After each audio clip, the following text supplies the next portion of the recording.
नमस्कार दोस्तों। आज मैं आप लोगों को ये बताने जा रहा हूं कि हमें अपने इनकम को हमें अपने सेविंग को कैसे ग्रोथ में कन्वर्ट करना चाहिए और उससे सेविंग से कैसे अच्छा से अच्छा ज्यादा से ज्यादा लॉन्ग टर्म में या सही ढंग से मैनेज करके वेल्थ क्रिएट करना चाहिए। आप लोग को ये पता होगा कि हमारी जो इकोनॉमी है, हमारे देश की जो इकोनॉमी है, बहुत ही बैलेंस वे में अब बहुत ही स्पीड में आगे बढ़ रही है। आज के डेट में जो हमारे देश के एक जो इकोनॉमी है ये करीब 3.5 ट्रिलियन डॉलर हो चुका है। आप ये भी जानते होंगे एचडीएफसी बैंक के चेयरमैन अतुल चक्रवर्ती जी का एक स्टेटमेंट है कि इंडिया 2050 तक 30 ट्रिलियन डॉलर यानी 30,000 अरब अमेरिकी डॉलर हो जाएगी। जो इंडियन इकोनॉमी है 2050 तक 30 ट्रिलियन डॉलर की इकोनॉमी हो जाएगी। यानी 2047 तक ये भी चाह रहे हैं कि जान रहे हैं आपकी जो मैक्सिमम चांस है कि हम एक डेवलप्ड कंट्री हो जाएंगे। तो क्या आप उसके लिए तैयारी कर रहे हैं या आपने कर रखा है? आज के डेट में जो पर कैपिटा इनकम है ये सिर्फ $1183 है पर व्यक्ति। इंडिया में जो पर कैपिटा इनकम है $1183 है, जबकि जब ये 2050 तक जब ये कंट्री एक डेवलप कंट्री हो जाएगी उस समय तक जो इनका एचडीएफसी बैंक के जो चेयरमैन है, प्रेजेंट चेयरमैन है अतुल चक्रवर्ती जी, उनका ही कहना है सेम चीज कि 21 जो पर कैपिटा इनकम इंडिया का हो जाएगा $21,000, यानी $1183 से $21,000 हो जाएगा। इंडिया का जो इकोनॉमी है जो आज 3.5 ट्रिलियन डॉलर है वो 30 ट्रिलियन डॉलर हो जाएगा। क्या आप इस प्रिपरेशन के लिए, इस ग्रोथ के लिए तैयारी कर रखा है या आप इसके लिए कर रहे हैं? तो आज मैं बताने जाऊंगा कि आप कैसे अपने सेविंग को, अपने इनकम को सही ढंग से मैनेज करें, जिससे कि आप इस इंडियन इकोनॉमी के जो बढ़ती हुई जो अर्थव्यवस्था है भारत की, उसमें आप प्रॉपर सहभागी बन सके और उसका बेनिफिट ले सके। नॉर्मली आज के डेट में जो सबसे पहला मिस्टेक हम लोग करते हैं कि keeping money in bank, in our saving account और understanding FD and RD as an investment.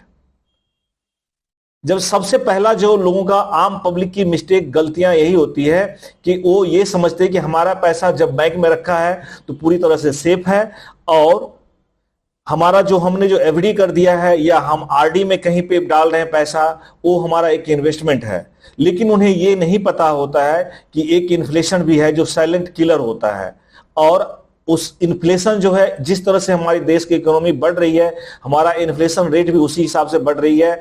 और आज के रेट में अगर आप देखेंगे इन्फ्लेशन 6 से 9% के बीच में वेरी कर रहा है। यानी अगर आपका रेट ऑफ रिटर्न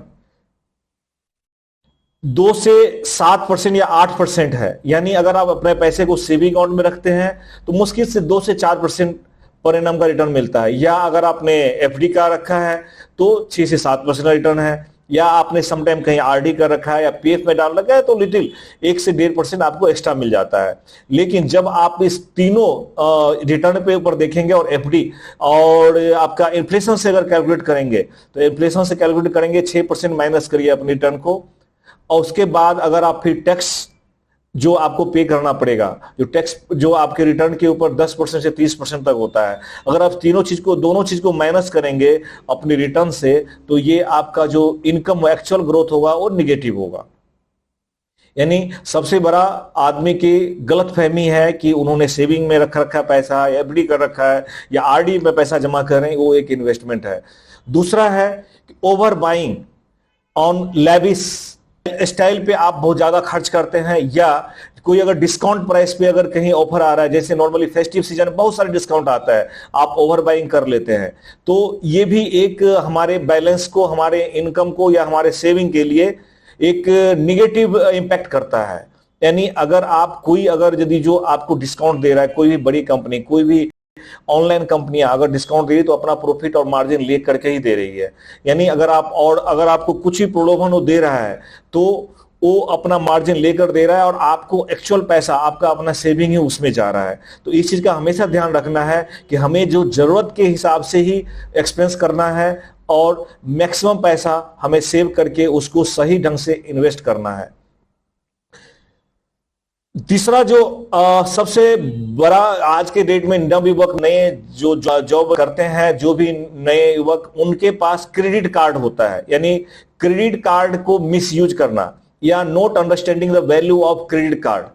होता क्या है कि क्रेडिट कार्ड में जब आपके पास क्रेडिबिलिटी होती है, क्रेडिट कार्ड में क्रेडिट आपको दिया जाता है, उसको एक डेबिट कार्ड की तरह से यूज करते हैं। लेकिन जब आप क्रेडिट कार्ड यूज करते हैं और उसे एक पर्टिकुलर जो टाइम है उसमें आप उसको रिटर्न नहीं करते हैं तो उस पे आपको बहुत ज्यादा इंटरेस्ट पे करना पड़ता है। यानी क्रेडिट कार्ड को एक गलत वे में यूज करना भी एक आपके सेविंग में या आपके ग्रोथ में एक नेगेटिव इंपैक्ट करता है। जो चौथा हम मैं बताने जाऊंगा कि lack of medical and life insurance और term insurance for self and for the family. होता क्या है कि हम इस चीज को ध्यान नहीं देते हैं कि चलो देखा जाएगा बाद में। लेकिन होता क्या है कि अगर कभी आपके या आपके फैमिली मेंबर के साथ कुछ हेल्थ का इशू हो गया या आपने प्रॉपर इंश्योरेंस नहीं कर रखा है तो आपकी जो सेविंग है या आपका जो वेल्थ क्रिएशन है वो डिस्टर्ब हो सकता है। इसलिए आपको समय रहते हुए जितना जल्दी हो सके सही समय पे आपको पूरे फैमिली का हेल्थ इंश्योरेंस भी करना चाहिए और सही टर्म इंश्योरेंस करना चाहिए। एजेंट्स के चक्कर में या कुछ मिसगाइड होकर के बहुत ज्यादा इंश्योरेंस भी नहीं करना चाहिए या ट्रेडिशनल प्लान में अपने पैसे को डाल करके उसको इन्वेस्टमेंट नहीं समझना चाहिए। तो आपको जो हमारा चौथा हमने आपको मिस्टेक्स बताया है कि हेल्थ इंश्योरेंस सही सही क्वांटिटी में करना, सही वैल्यू से करना। यानी अगर आप फैमिली में आप हैं, आपकी वाइफ हस्बैंड है या दो बच्चे हैं, इवन मदर फादर है, तो कम से कम 10 लाख से 20 लाख का हेल्थ इंश्योरेंस होना ही चाहिए। और अगर आपका साथ में टर्म इंश्योरेंस जरूरी है। अगर आप टर्म इंश्योरेंस नहीं कर रहे हैं तो एक बहुत बड़ा नेगेटिविटी होगा आपके सेल्फ के ऊपर भी और आपके फैमिली के लिए भी। जो पांचवा है नो फाइनेंशियल प्लानिंग। आप फाइनेंशियल प्लानिंग नहीं करते हैं। सबसे पहली बात कि जब किसी को नौकरी लगता है, जो 20-25 साल के जो नवयुवक होता है उसे नौकरी लगता है, वो सोचता है कि अब तो हमें जितना ज्यादा हो सके खर्च करते जाना है। लेकिन होता क्या है कि जब तक ये खर्च करने की जो एक हैबिट पड़ जाता है वो हैबिट 30-35 साल के बाद 30-35 साल के एज में उन्हें पता चलता है कि हमने बहुत ज्यादा खर्च कर दिया। उस समय फिर वो जाकर के अपना इन्वेस्टमेंट प्लानिंग या फाइनेंशियल प्लानिंग करना शुरू करते हैं, लेकिन तब तक बहुत लेट हो जाता है। लेकिन वही अगर आप टाइम रहते हुए अपनी पूरी फाइनेंशियल प्लानिंग कर लें तो शायद उनको अपने ही लाइफ में और जितना जल्दी हो सके उनके ही लाइफ में इतना ज्यादा अच्छा वेल्थ क्रिएशन हो जाएगा जो उनके इमेजिनेशन से भी ज्यादा होगा। तो उनको समय रहते हुए प्रॉपर फाइनेंशियल प्लानिंग भी करना चाहिए। Spending money on marriage. होता क्या है कि आप बहुत देखते होंगे कि लोग अपने बच्चों के शादी में अपना शो ऑफ करने के लिए बहुत ज्यादा एक्सपेंस कर देते हैं, खर्च कर देते हैं। लेकिन ये भी एक लिमिट तक करना चाहिए, क्योंकि आपने कम से कम 20 साल 25 साल अपना सेविंग को या अपना वेल्थ क्रिएशन करके आपने एक पैसा जमा किया, आपने हार्ड अर्न मनी जमा किया है। तो आपको ये चीज हमेशा ध्यान में रखना चाहिए कि जितना कम हो सके उसको हम इस 1 से 2 दिन का जो फंक्शन होता है उसमें एक्सपेंस करें। तो इस चीज का जरूर ध्यान रखें कि ये हमारा जो छठा हमारा मिस्टेक था कि लोग मैरिज के ऊपर बहुत ज्यादा खर्च कर देते हैं शो ऑफ करने के लिए समाज में, लेकिन अपने आप को दिखाने के लिए, दिखावा के लिए। लेकिन होता क्या है 1 से 2 दिन के बाद सब लोग भूल जाते हैं। फिर आपको अपना जो खर्च या आपने कर्ज लेकर के जो मैरिज में एक्सपेंस किया है वो आपके लिए एक लिएबिलिटी बन जाती है। Not able to understand assets and liability. होता क्या है कि मैंने अभी भी बताया कि मैरिज में ज्यादा खर्च करना एक लिएबिलिटी बन जाता है। उसी तरह से पब्लिक को, लोगों को ये नहीं समझ में आता है कि एसेट्स क्या है या लिएबिलिटीज क्या है। होता क्या है कि अगर आपने मान लीजिए एक बहुत ही अच्छा आपने कार खरीद लिया, इसका मतलब ये कार आपका एसेट्स नहीं है, कार आपका लिएबिलिटीज है। बिकॉज कार में अगर आपने लोन पे ले लिया तो ओवर लिएबिलिटीज है, बिकॉज आपको इंटरेस्ट भी पे करना है, साथ में पेट्रोल का भी एक्सपेंस पे करना है, साथ में कई सारे मेंटेनेंस चार्जेज होता है। तो ये चीज अभी हमेशा ध्यान रखना चाहिए कि अगर आपको एसेट्स में या लिएबिलिटीज में अंडरस्टैंड आपको करना चाहिए। कुछ आपने ऐसा चीज ले रखा है जिसमें आपको खर्च और खर्च हो रहा है, डेफिनेटली और वहां पे आपको लिएबिलिटीज है। लेकिन एसेट्स वो होता है जहां आपने पैसा लगाया है, रियल एस्टेट में आपने पैसा लगाया है और एक अच्छा रिटर्न उससे आ रहा है। लेकिन यहाँ पे ये भी देखा जाता है, बहुत सारे लोगों को मैंने देखा है, इन्वेस्टर्स को देखा है कि वो रेजिडेंशियल प्रॉपर्टीज बहुत ज्यादा ले लेता है, लेकिन वहां जो रेंटल इनकम उनके पास आता है या कैपिटल ग्रोथ होता है वो बहुत ही कम होता है कंपैरेटिवली अदर जो फाइनेंशियल प्रोडक्ट्स होता है। ये भी एक मिसमैनेजमेंट ऑफ फाइनेंस इन्वेस्टमेंट होता है, मिसमैनेजमेंट ऑफ जो भी हमारा जो इनकम का या हमारा सेविंग का मिसमैनेजमेंट हम कह सकते हैं। क्योंकि आप देखेंगे कि अगर रहने के लिए लोगों को एक घर चाहिए या एक या दो घर चाहिए, लेकिन वहां पे लोग कई सारे रेजिडेंशियल हाउस लेकर के उनका रेंटल इनकम बहुत कम आता है, तो उसके जगह पे आप कॉमर्शियल हाउस ले सकते हैं, अगर उसके जगह पे आप फार्म हाउस ले सकते हैं, जिससे कि आपको एक अच्छा रेंटल इनकम आ जाए।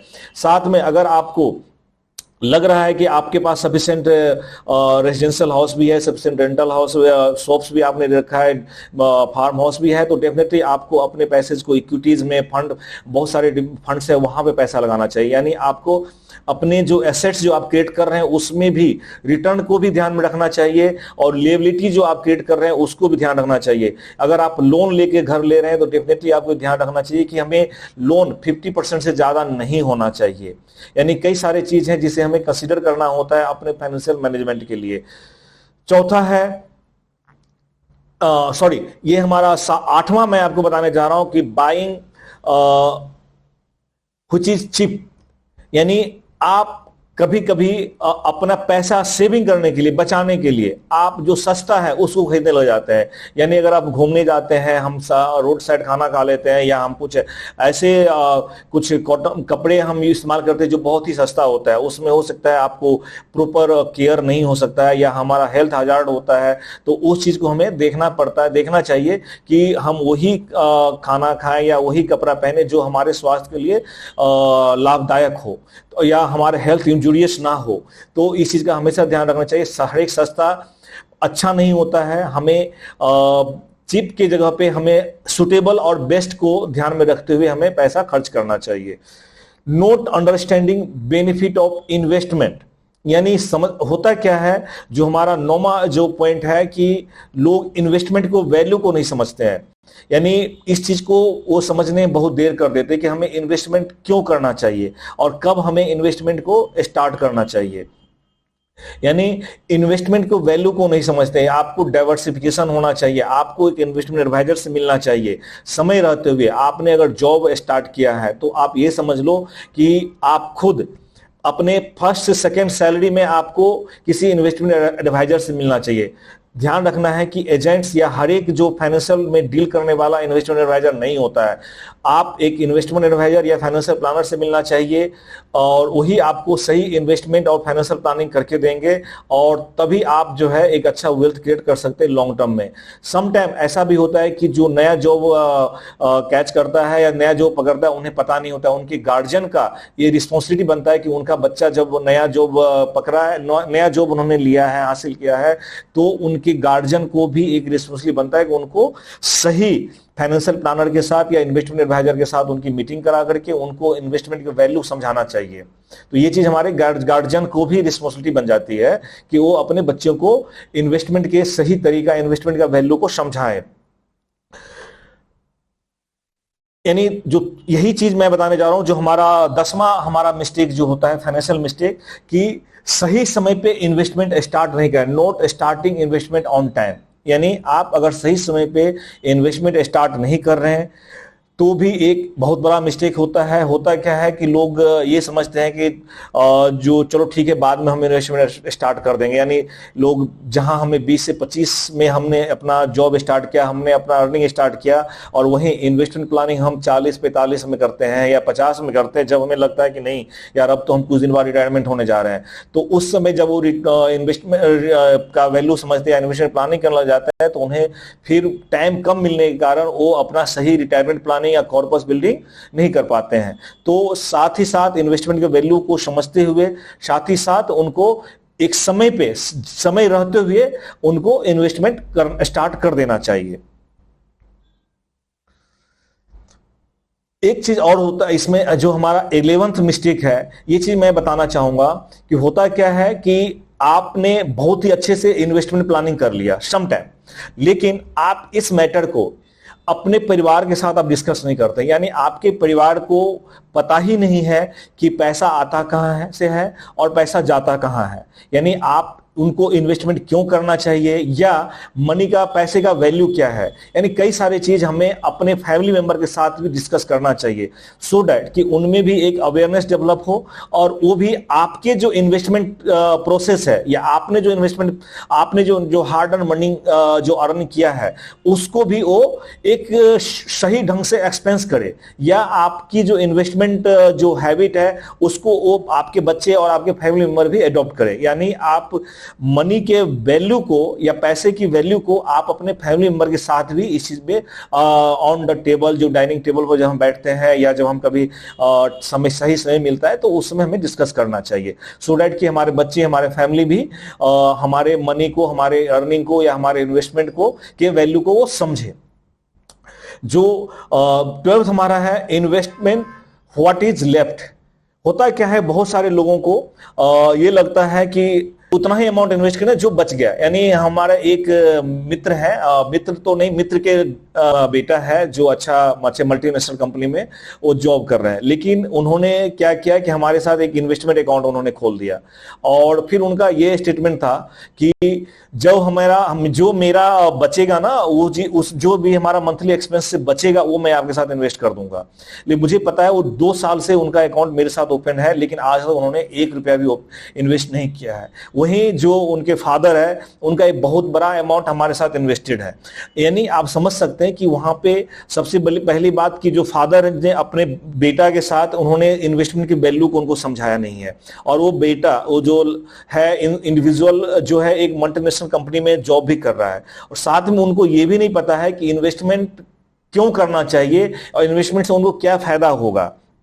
यानी उनका स्टेटमेंट भी ऐसा ही था कि हमें जो बचेगा वो हम खर्च आपके साथ इन्वेस्ट कर देंगे, यानी वो इंडिविजुअल का भी फॉल्ट है कि इंडिविजुअल भी समझने का कोशिश नहीं कर रहा है, ना ही वो रियलाइज कर रहा है कि पिछले 2 साल से हम कुछ भी अमाउंट इन्वेस्ट कर रहे हैं, यानी वो पूरी तरह से फादर की जो इन्वेस्टमेंट पे डिपेंड है और ना ही वो इन्वेस्टमेंट स्टार्ट करे। ये एक बहुत ही गलत हैबिट है जो हर एक इंडिविजुअल को समझना चाहिए कि हम एक्सपेंस वो करें जो बचा हुआ है, इन्वेस्टमेंट के बाद बचा हुआ है, यानी इस गलत हैबिट को हम जितना जल्दी हो सके छोड़ देना चाहिए और अपना इन्वेस्टमेंट एक फिक्स अमाउंट हर एक महीना इन्वेस्टमेंट करना चाहिए।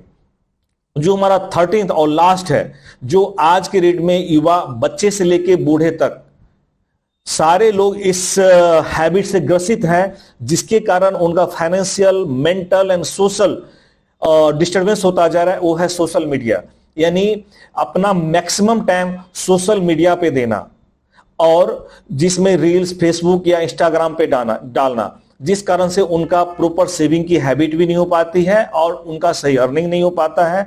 तो दोस्तों मैं आपको यही बताना चाहूंगा कि अगर आप चाहते हैं कि आप इंडियन इकोनॉमी में, जो मैंने सबसे पहले भी बताया था कि हमारी इंडिया की इकोनॉमी बाय 2050 हमारा $30 ट्रिलियन बनने जा रहा है, तो डेफिनेटली आप इसमें अगर आप सहभागी होना चाहते हैं तो जितना जल्दी हो सके आप अपने जो गलत हैबिट है इन्वेस्टमेंट की, फाइनेंशियल, उसको छोड़ें और अच्छे हैबिट डेवलप करें और इन्वेस्टमेंट प्लानिंग शुरू करें। जिससे समय रहते हुए एक अच्छा वेल्थ क्रिएशन होगा और समय रहते हुए आप अपने जो फाइनेंशियल गोल्स है उसको अचीव कर सकें।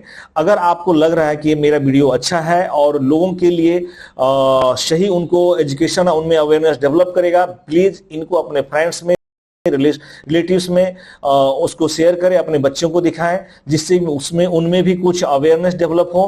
प्लीज आप हमारे वीडियो को लाइक भी करें और चैनल को सब्सक्राइब करें, सो डैट कि मेरा सारा वीडियो जो फाइनेंशियल से रिलेटेड है वो आपको मिलता रहे। Thank you very much.